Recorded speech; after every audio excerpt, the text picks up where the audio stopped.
आपको पता है, 3 पुत्रों के बाद जब एक कन्या पैदा होती है तो वो राक्षसी होती है।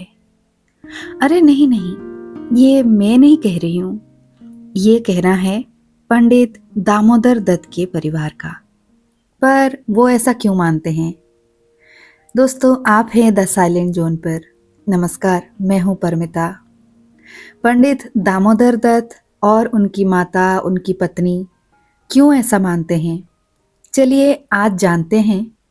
कहानी तेतर से, लेखक प्रेमचंद। चलिए सुनते हैं पूरी कहानी। आखिर वही हुआ जिसकी आशंका थी, जिसकी चिंता में घर के सभी लोग, विशेषतः प्रसूता पड़ी हुई थी। 3 पुत्रों के पश्चात कन्या का जन्म हुआ। माता शोर में सूख गई, पिता बाहर आंगन में सूख गए और पिता की वृद्धा माता शोर द्वार पर सूख गई। अनर्थ, महा अनर्थ। भगवान ही कुशल करे तो हो। ये पुत्री नहीं, राक्षसी है। इस अभागिनी को इसी घर में आना था। आना ही था तो कुछ दिन पहले क्यों ना आई। भगवान 7वें शत्रु के घर भी तेतर का जन्म ना दे। पिता का नाम था पंडित दामोदर दत्त। शिक्षित आदमी थे, शिक्षा विभाग में ही नौकर भी थे। मगर इस संस्कार को कैसे मिटा देते जो परंपरा से हृदय में जमा हुआ था कि तीसरे बेटे की पीठ पर होने वाली कन्या अभागिनी होती है, या पिता को लेती है, या माता को, या अपने को। उनकी वृद्धा माता लगी नवजात कन्या को पानी पी पी कर कोसने। कलमुही है, कलमुही, न जाने क्या करने आई है यहाँ। किसी बांझ के घर जाती तो उसके दिन फिर जाते। दामोदर दत्त दिल में तो घबराए हुए थे, पर माता को समझाने लगे, अम्मा, तेतर बेतर कुछ नहीं। भगवान की जो इच्छा होती है वो ही होता है। ईश्वर चाहेंगे तो सब कुशल ही होगा। गाने वालियों को बुला लो, नहीं लोग क्या कहेंगे। 3 बेटे हुए तो कैसे फूली फिरती थी, एक बेटी हो गई तो घर में कोहराम मच गया। माता, अरे बेटा, तुम क्या जानो इन बातों को। मेरे सिर तो बीत चुकी है, प्राण नहों में समाया हुआ है। तेंतर ही के जन्म से तुम्हारे दादा का देहांत हुआ। तभी से तेंतर का नाम सुनते ही मेरा कलेजा कांप उठता है। दामोदर, इस कष्ट के निवारण का भी कोई उपाय होगा? माता, उपाय बताने को तो बहुत है। पंडित जी से पूछो तो कोई ना कोई उपाय बता देंगे, पर इससे कुछ होता नहीं। मैंने कौन से अनुष्ठान नहीं किए, पर पंडित जी की तो मुट्ठियां गर्म हुई। यहाँ जो सिर पर पड़ना था वो पड़ ही गया। अब टके के पंडित रह गए हैं। जजमान मरे या जिए, उनकी बला से उनकी दक्षिणा मिलनी चाहिए। धीरे से, लड़की दुबली पतली भी नहीं है, तीनों लड़कों से हृष्ट पुष्ट है। बड़ी बड़ी आंखें हैं, पतले पतले लाल लाल होठ हैं, जैसे गुलाब की पत्ती। कोरा चिट्टा रंग है, लंबी सी नाक। कलमोही नहलाते समय रोई भी नहीं, टुकुर टुकुर ताकती रही। ये सब लक्षण कुछ अच्छे थोड़ी है। दामोदर दत्त के तीनों लड़के सावले थे, कुछ विशेष रूपवान भी नहीं थे। लड़की के रूप का बखान सुनकर उनका चित्त कुछ प्रसन्न हुआ। बोले, अम्मा जी, तुम भगवान का नाम लेकर गाने वालियों को बुला भेजो। गाना बजाना होने दो। भाग्य में जो कुछ है वो तो होगा ही। माता, जी तो हुलसता नहीं, करूं क्या? दामोदर, गाना ना होने से कष्ट का निवारण तो होगा नहीं कि हो जाएगा? अगर इतने सस्ते जान छूटे तो ना कराओ गाना। माता, बुलाए लेती हूँ बेटा, जो कुछ होना था वो तो हो गया। इतने में दाई ने शोर में से पुकार कर कहा, बहू जी कहती है गाना वाना कराने का काम नहीं है। माता, भला उनसे कहो चुप बैठी रहे, बाहर निकलकर मनमानी करेंगी। 12 ही दिन है, बहुत दिन नहीं है। बहुत इतराती फिरती थी, ये ना करूंगी, वो ना करूंगी, देवी क्या है, देवता क्या है। मर्दों की बातें सुनकर वही रट लगाने लगती थी। तो अब चुपके से बैठती क्यों नहीं? मैं तो तेंतर को अशुभ नहीं मानती, और सब बातों में मेमों की बराबर करती है, तो इस बात में भी करे। ये कहकर माताजी ने नाइन को भेजा कि जाकर गाने वालियों को बुला ला, पड़ोस में भी कहती जाना। सवेरा होते ही बड़ा लड़का सोकर उठा और आंखें मलता हुआ जाकर दादी से पूछने लगा, बड़ी अम्मा, कल अम्मा को क्या हुआ? माता, लड़की तो हुई है। बालक खुशी से उछल कर बोला, ओ हो, पैंजनियां पहन पहन कर चुन चुन चलेगी, जरा मुझे दिखा दो दादी जी। माता, अरे क्या शोर में जाएगा, पागल हो गया है क्या? लड़के की उत्सुकता न मानी, शोर के द्वार पर जाकर खड़ा हो गया और बोला, अम्मा जरा बच्ची को मुझे दिखा दो। दाई ने कहा, बच्ची अभी सोती है। बालक, जरा दिखा दो गोद में लेकर। दाई ने कन्या उसे दिखा दी और वहां से दौड़ता हुआ अपने छोटे भाइयों के पास पहुंचा और उन्हें जगह जगह कर खुशखबरी सुनाई। एक बोला, नन्ही सी होगी। बड़ा, बिल्कुल नन्ही सी, बस जैसी बड़ी गुड़िया, ऐसी गोरी है कि क्या किसी साहब की लड़की होगी। ये लड़की मैं लूंगा। सबसे छोटा बोला, हमको भी दिखा दो। तीनों मिलकर लड़की को देखने आए और वहां से बगले बजाते उछलते कूदते बाहर आए। बड़ा, देखा कैसी है? मझला, कैसे आंखें बंद किए पड़ी थी। छोटा, इसे तो हमें देना। बड़ा, खूब द्वार पर बारात आएगी, हाथी घोड़े बाजे आतशबाजी। मझला और छोटा ऐसे मग्न हो रहे थे मानो वो मनोहर दृश्य आंखों के सामने है। उनके सरल नेत्र मनोल्लास से चमक रहे थे। मझला बोला, फुलबारियां भी होंगी। छोटा, हम भी फूल लेंगे।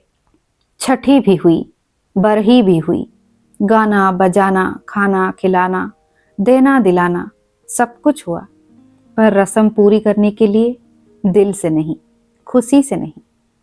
लड़की दिन दिन दुर्बल और अस्वस्थ होती जाती थी। माँ उसे दोनों वक्त अफीम खिला देती और बालिका दिन और रात नशे में बेहोश पड़ी रहती। जरा भी नशा उतरता तो भूख से विकल होकर रोने लगती। माँ कुछ ऊपरी दूध पिलाकर अफीम खिला देती। आश्चर्य की बात तो ये थी कि अब की उसकी छाती में दूध ही नहीं उतरा। यो भी उसे दूध देर से उतरता था, पर लड़कों की बेर उसे नाना प्रकार की दूधवर्धक औषधियां खिलाई जाती। बार बार शिशु को छाती से लगाया जाता, यहाँ तक कि दूध उतर ही आता था। पर अब की ये आयोजनाएं ना की गई। फूल सी बच्ची कुंभलाती जाती थी। माँ तो कभी उसकी ओर ताकती भी ना थी। हाँ, नाइन कभी चुटकियां बजाकर चुमकारती तो शिशु के मुख पर ऐसी दयनीय, ऐसी करुण वेदना अंकित दिखाई देती कि वो आंखें पोंछती हुई चली जाती थी। बहू से कुछ कहने सुनने का साहस न पड़ता था। बड़ा लड़का सिद्धू बार बार कहता, अम्मा बच्ची को दो, बाहर से खिला लाऊं, पर माँ उसे छिड़क देती थी। 3-4 महीने हो गए। दामोदर दत्त रात को पानी पीने उठे तो देखा कि बालिका जाग रही है। सामने ताक पर मीठे तेल का दीपक जल रहा है। लड़की टकटकी बांधे उसी दीपक की ओर देखती थी और अपना अंगूठा चूसने में मगन थी। चूब चूब की आवाज आ रही थी। उसका मुख मुरझाया हुआ था, पर वो रोती ना थी, ना हाथ पैर फेंकती थी। बस अंगूठा पीने में ऐसी मग्न थी मानो उसमें सुधा रस भरा हुआ है। वो माता के स्तनों की ओर मुंह भी नहीं फेरती थी, मानो उसका उन पर कोई अधिकार नहीं, उसके लिए वहां कोई आशा नहीं। बाबू साहब को उस पर दया आई। इस बेचारी का मेरे घर जन्म लेने में क्या दोष है? मुझ पर या इसकी माता पर जो कुछ भी पड़े, उसमें इसका क्या अपराध? हम कितनी निर्दयता कर रहे हैं कि कुछ कल्पित अनिष्ट के कारण उसका इतना तिरस्कार कर रहे हैं। माना कि कुछ अमंगल हो भी जाए तो क्या उसके भय से इसके प्राण ले लिए जाएंगे?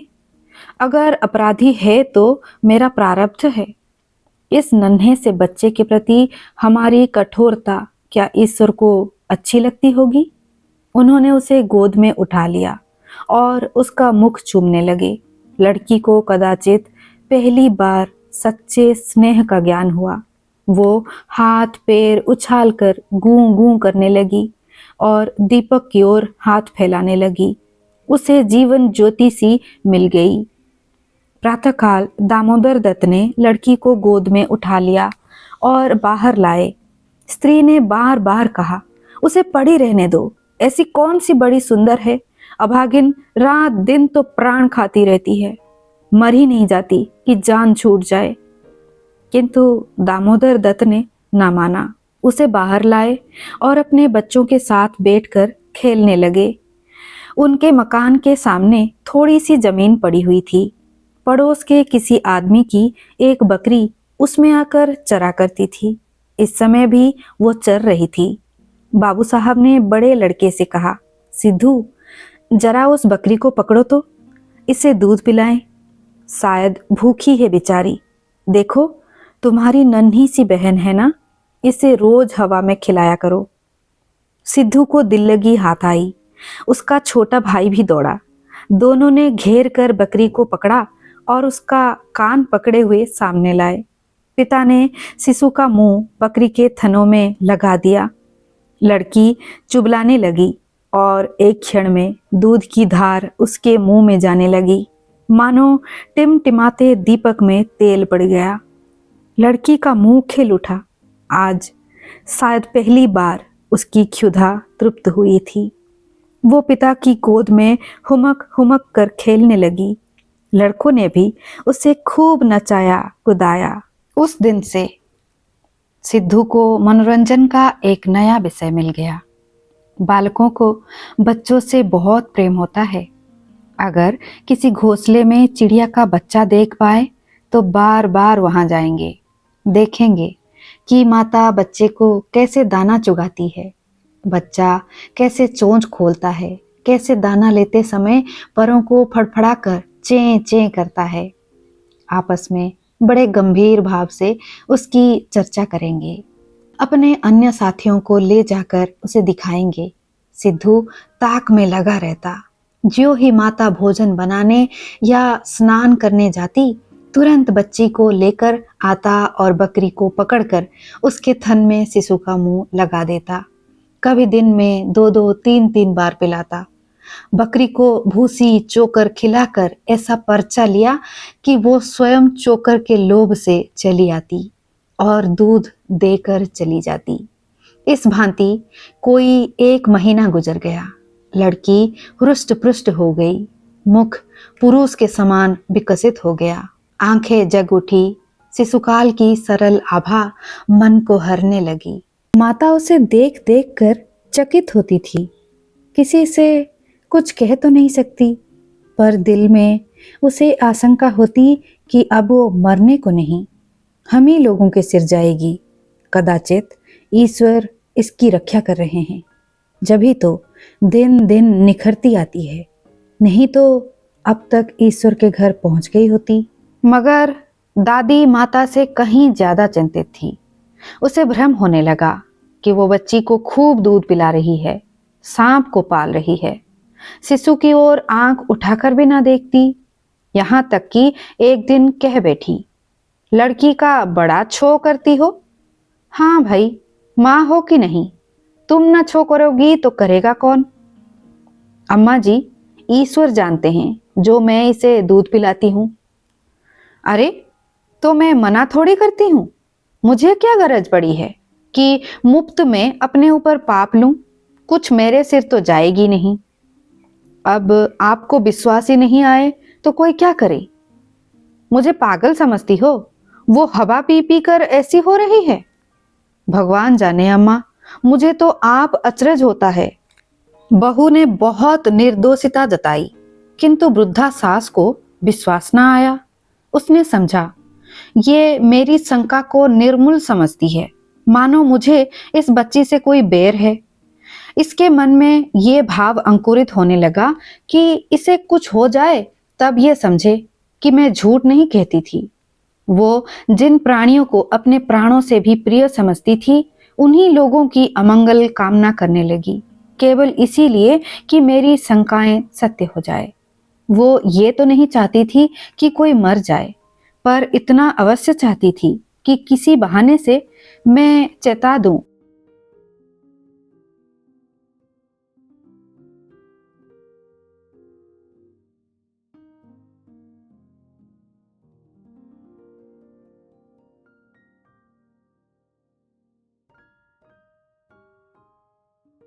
कि देखा, तुमने मेरा कहा ना माना, ये उसी का फल है। उधर सास की ओर से ज्यो ज्यो ये द्वेष भाव प्रकट होता था, बहू का कन्या के प्रति स्नेह बढ़ता था। ईश्वर से मनाती रहती थी कि किसी भांति 1 साल कुशल से कट जाता तो इनसे पूछती। कुछ लड़की का भोला भाला चेहरा, कुछ अपने पति का प्रेम वात्सल्य देखकर भी उसे प्रोत्साहन मिलता था। विचित्र दशा हो रही थी। ना दिल खोलकर प्यार ही कर सकती थी, ना संपूर्ण रीति से निर्दय होते ही बनता था, ना हंसते बनता, ना तो रोते। इस भांति 2 महीने गुजर गए और कोई अनिष्ट ना हुआ। तब तो वृद्धा सास के पेट में चूहे दौड़ने लगे। बहू को 2-4 दिन ज्वर भी नहीं आ जाता कि मेरी शंका की मर्यादा रह जाती। पुत्र भी किसी दिन पैर गाड़ी पर से नहीं गिर पड़ता, ना बहू के मेके ही से किसी के स्वर्गवास की सुनवाई आ जाती। एक दिन दामोदर दत्त ने खुले तौर पर कह भी दिया कि अम्मा, ये सब ढकोसला है। 33 लड़कियां क्या दुनिया में होती नहीं, तो सबके सब माँ बाप मर ही जाते हैं। अंत में उसने अपनी शंकाओं का यथार्थ सिद्ध करने की एक तरकीब सोच निकाली। एक दिन दामोदर दत्त स्कूल से आए तो देखा कि अम्मा जी खाट पर अचेत पड़ी हुई है। स्त्री अंगीठी में आग रखे उनकी छाती सेंक रही है और कोठरी के द्वार और खिड़कियां बंद है। घबरा कर कहा, अम्मा जी, क्या दशा है? स्त्री, दोपहरी से कलेजे में एक सूल उठ रहा है, बेचारी बहुत तड़प रही है। दामोदर, मैं जाकर डॉक्टर साहब को बुला लाऊं ना? देर करने से शायद रोग बढ़ जाए। अम्मा जी, कैसी तबीयत है? माता ने आंखें खोली और कराहते हुए बोली, बेटा, तुम आ गए। अब ना बचूंगी।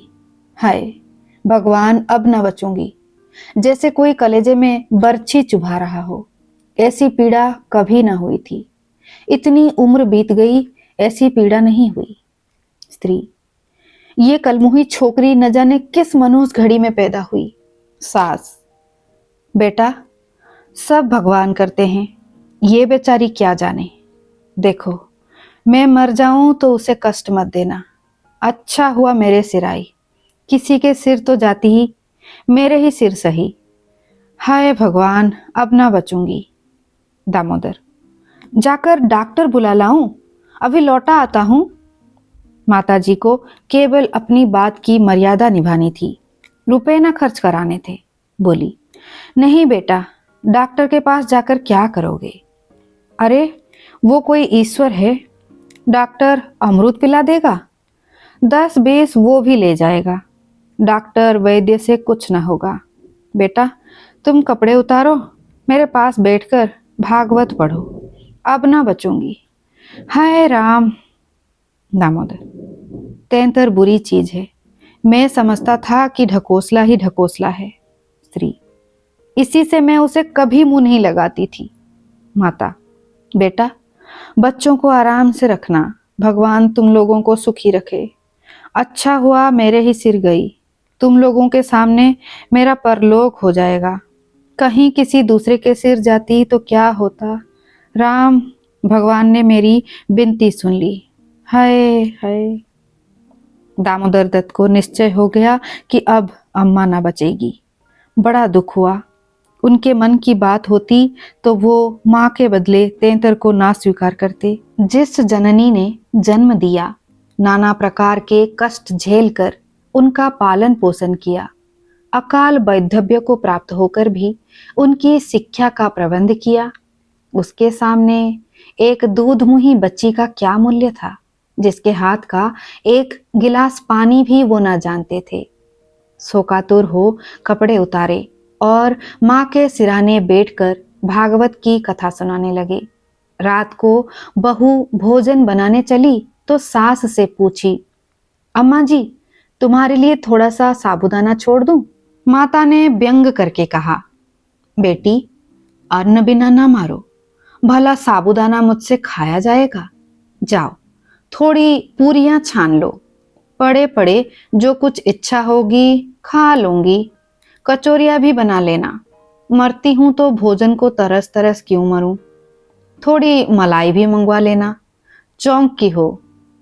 फिर थोड़े खाने आऊंगी बेटी, थोड़े से केले मंगवा लेना, कलेजे के दर्द में केले खाने से आराम होता है। भोजन के समय पीड़ा शांत हो गई, लेकिन आधे घंटे के बाद फिर जोर से होने लगी। आधी रात के समय कहीं जाकर उनकी आंख लगी। एक सप्ताह तक उनकी यही दशा रही। दिन भर पड़ी कराहा करती, बस भोजन के समय जरा वेदना कम हो जाती। दामोदर दत्त सिराने बैठे पंखा झलते और मातृवियोग के आगत शोक से रोते। घर की मेहरी ने मोहल्ले भर में ये खबर फैला दी। पड़ोसिनें देखने आई तो सारा इल्जाम बालिका के सिर गया। एक ने कहा, ये तो कहो बड़ी कुशल हुई कि बुढ़िया के सिर गई, नहीं तो तेंतर माँ बाप दो में से एक को लेकर तभी शांत होती है। दैव ना करे कि किसी के घर तेंतर का जन्म हो। दूसरी बोली, मेरे तो तेंतर का नाम सुनते ही रोए खड़े हो जाते हैं। भगवान बांझ रखे पर तेंतर ना दे। एक सप्ताह के बाद वृद्धा का कष्ट निवारण हुआ। मरने में कोई कसर ना थी। वो तो कहो पुरखों का पुण्य प्रताप था। ब्राह्मणों को गोदान दिया गया, दुर्गा पाठ हुआ, तब कहीं जाके संकट कटा। इसी के साथ कहानी समाप्त हुई। दोस्तों, आपका क्या कहना है इस कहानी के बारे में? हमें जरूर लिखिए। हम फिर मिलेंगे एक और नई कहानी के साथ। मुझे दीजिए विदाई। जय जगन्नाथ। आप सुनते रहिए द साइलेंट जोन।